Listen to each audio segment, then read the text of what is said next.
ये मोदी क्या है? मोदी कोई चीज है क्या? ये नरेंद्र मोदी आजकल परिवारवाद पर हमला कर रहे हैं। अरे भाई तुम बताओ ना कि तुमको क्यों परिवार में कोई संतान नहीं तुमको हुआ, बताओ।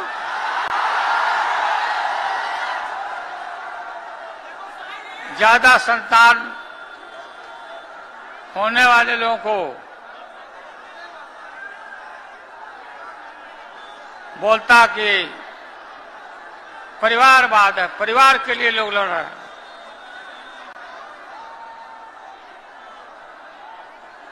तुम्हारे पास परिवार नहीं है,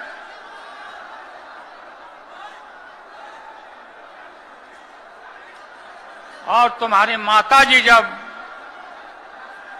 और तुम हिंदू भी नहीं है,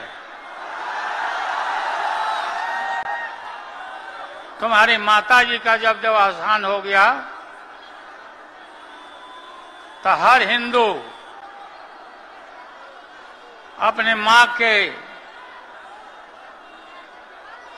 शोक में केस दाढ़ी बनवाता है, दाढ़ी छिलवाता है।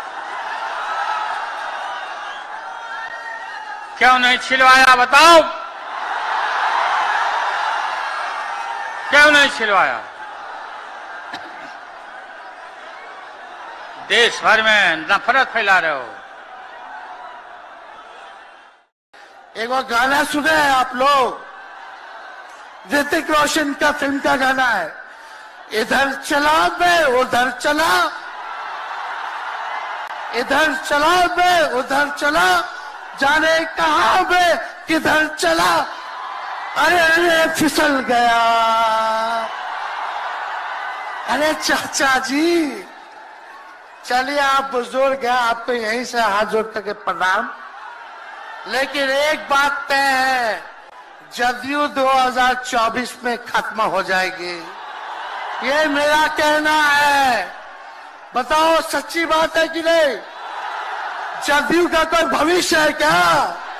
कोई भविष्य नहीं है। आप इधर, आप सब लोग वॉशिंग मशीन तो सुनते थे, वॉशिंग मशीन कितना बड़ा से बड़ा भी भ्रष्टाचारी जो होगा वो बीजेपी में जाता है तो उसका धुलाई हो जाता है, साफ हो जाता है। लेकिन बीजेपी वॉशिंग मशीन के साथ साथ डस्टबिन वाली पार्टी हो गई है, कूड़ादान हो गया है।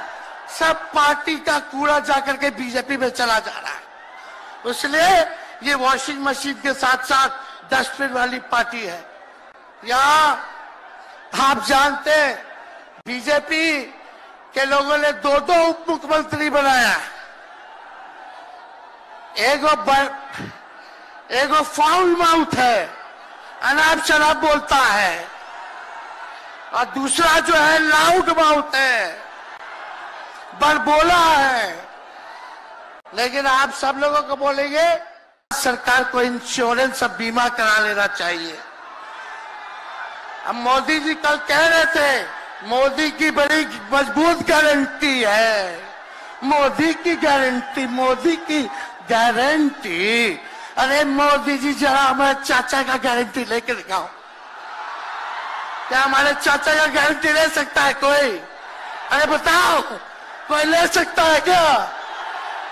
कहा जब चाचा बोल रहे थे कि अब हम नहीं जाएंगे कहीं, अब हम यहीं रहेंगे आजीवन, तो मोदी जी हंसने लग गए।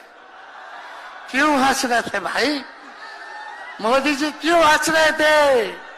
और हमारे चाचा को बार बार ये क्यों बोलना पड़ता है कि हम जो है अब कहीं नहीं जाएंगे, मर जाएंगे, मिट जाएंगे, मिट्टी में मिल जाएंगे, लेकिन अब हम कहीं नहीं जाएंगे। एक बार गाना सुने हैं आप लोग? जनता ने भरोसा किया उन पर, उनको बहुमत दे दिया, लेकिन डबल इंजन की सरकार ने बेरोजगारी दी है। मुझे खुशी है कि तेजस्वी ने यहां पर नौकरियां दे दी, रोजगार दे दिए, और हम तो वहां 60 लाख बच्चे जिनको पेपर नहीं लिख पाए उनका हिसाब किताब लगाते हैं।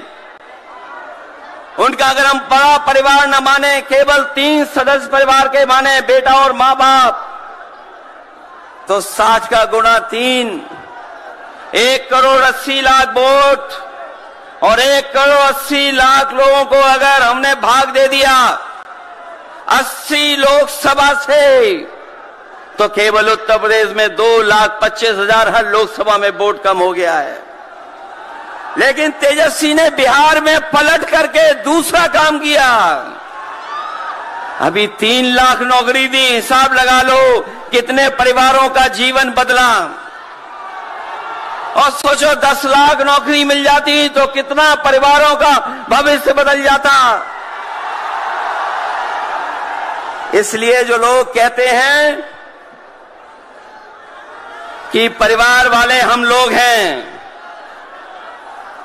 ये जो आरोप लगाते हैं परिवार वाला आरोप हम लोगों पर, मैं उन भारतीय जनता पार्टी के लोगों से कहना चाहता हूं कि भारतीय जनता पार्टी इस बात संकल्प ले कि किसी परिवार वाले को टिकट नहीं देंगे, और संकल्प ये भी ले कि किसी परिवार वाले से वोट मांगने भारतीय जनता पार्टी के लोग नहीं जाएंगे।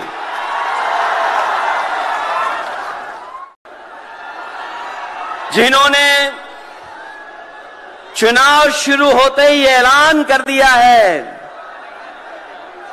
कि अगर उत्तर प्रदेश 80 हराओ का नारा दे रहा है,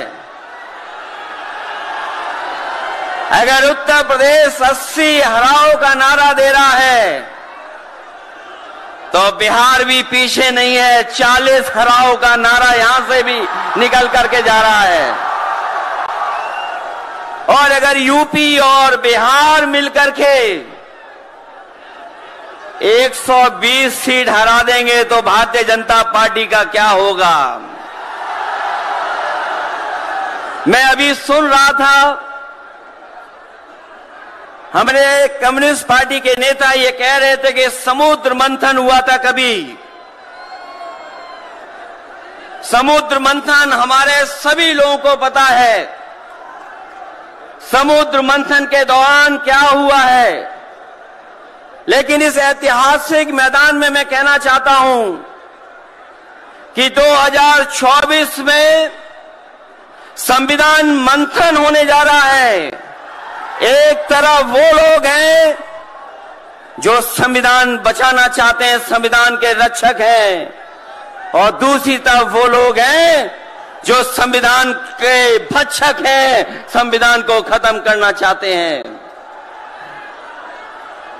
मैं जब बिहार आया हूं आपके बीच में, जब मैंने अखबार उठा करके देखा तो एक